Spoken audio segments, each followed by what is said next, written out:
C'est un honneur et un plaisir pour moi de prendre la parole aujourd'hui au nom de mon département et à mon nom propre pour présenter avec le porte-parole du gouvernement les activités de recensement administratif à vocation d'état civil par l'étape de recensement biométrique des citoyens.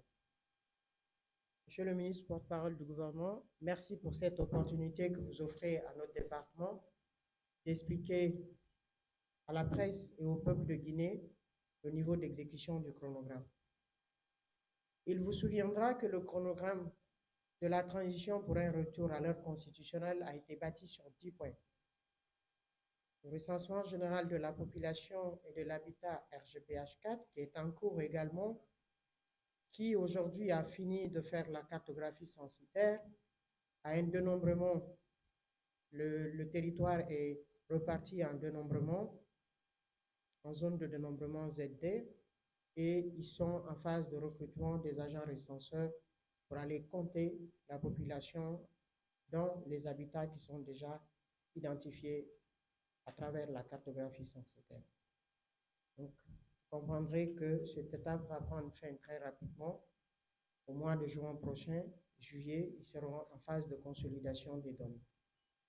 Ensuite, le point 2 du chronogramme, c'est le recensement administratif à vocation d'état civil, PNRAVET, qui a connu un léger retard dans la mise en place de la coordination nationale. Mais une fois que la coordination nationale a été mise en place, les travaux se sont accélérés par le recrutement des coordinateurs régionaux et préfectoraux, la mise en place du comité régional et des comités régionaux et des comités préfectoraux. Donc, les organes de gestion du programme ont été mis en place rapidement.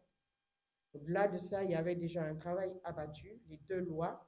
Donc, le cadre juridique du recensement avait été élaboré, la loi portant l'identification des personnes physiques, qui encadre aujourd'hui tous les documents d'identité et d'identification en République de Guinée, les procédures d'identification et de mise en place du registre national des personnes physiques et des registres connexes. Cette loi a été votée le 23, adoptée au CNT le 23 octobre 2023. Elle a été promulguée, elle est publiée au journal officiel. La deuxième loi qui devrait permettre la digitalisation et la mise en place du deuxième registre, qui était le registre national de l'état civil, ou la première. Il faut aussi noter que cette loi aussi a été élaborée, c'est la loi sur l'état civil en République de Guinée, avec plus de nouveautés, la digitalisation des faits d'état civil, la possibilité de rapprocher le service de l'état civil des citoyens. Le service de l'état civil, ça concerne les faits d'état civil, notamment les naissances, les décès, les mariages, les adoptions, les divorces. D'autres faits d'état civil sont également rattachés. Mais pour le recensement administratif à vocation d'état civil, nous ne ferons que 4 faits d'état civil pour nous permettre de constituer le registre national de l'état civil. À date, sur les grandes étapes, nous avons déjà organisé un recensement pilote, donc l'identification dans les ménages des personnes détenant des actes de naissance ont été faites, réalisées sur 2 mois.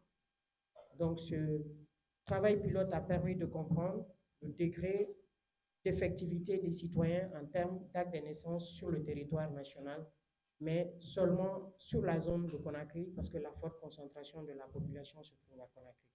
2 mois de travail. Ensuite, nous avons également fait les audiences foraines administratives en collaboration avec le ministère de la Justice, ce qui nous a permis de régulariser les citoyens sans acte de naissance, parce que nous sommes dans un recensement administratif. Le seul document qui va vous permettre d'aller, c'est votre acte extrait de naissance ou le jugement supplétif et sa transcription pour les personnes qui n'ont pas été déclarées dans les délais ou ceux qui ont acquis la nationalité, donc le décret de naturalisation ou le certificat de nationalité.